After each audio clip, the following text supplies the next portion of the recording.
ওকে, তাহলে এবার লক্ষ্য করে দেখো ইট ইজ বা ইট ওয়াজ শিওর দ্যাট ইট এর স্থলে মানে ইট এর স্থলে যদি দেখা যায় যে পার্সোনাল সাবজেক্ট থাকে, পার্সোনাল মানে ব্যক্তিবাচক subject, I we he she they, এগুলো হচ্ছে পার্সোনাল সাবজেক্ট, তাই না? যদি এগুলো থাকে, যদি এগুলো থাকে তাহলে কিন্তু আর শিওরলি ব্যবহার করা যাচ্ছে না, তখন পুরো ক্লাসটা ঠিক থাকবে, তখন পুরো ক্লাসটা কি করবে? ঠিক থাকবে। অর্থাৎ আমাকে আই এর পরে কি হতে পারে এখানে?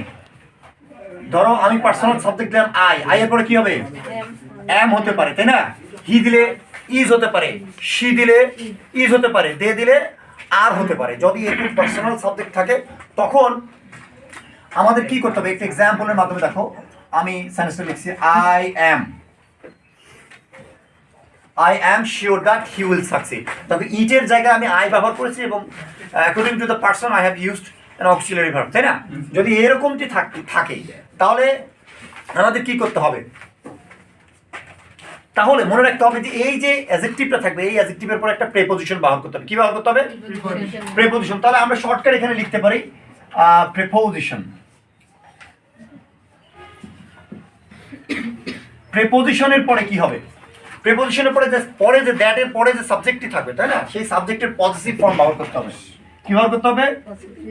Positive form.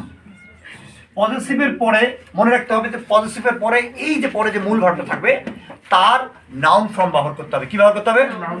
নাউন। আমি জাস্ট খালি নাউন লিখলাম, হ্যাঁ? তাহলে এইটা একটা নিয়ম যে প্রিপোজিশন পজিটিভ প্লাস নাউন ব্যবহার করতে হবে যখন আমরা সিম্পল করব। বুঝতে পেরেছেন? তাহলে করি দেখি এই উদাহরণটা নেই।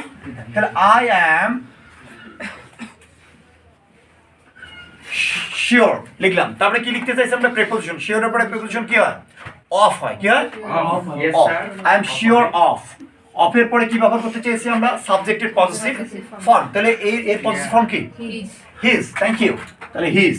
হিজের পরে আমাদের এই যে মূল ভার্বটি রয়েছে এর নাউন ফর্ম ব্যবহার করতে হবে। নাউন কি?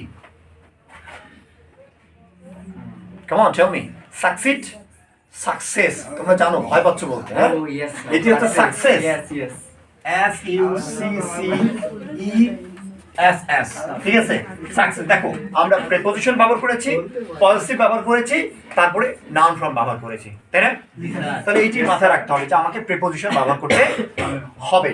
তাহলে তোমরা একটা করো। আই অ্যাম, একইভাবে দিচ্ছি, sure that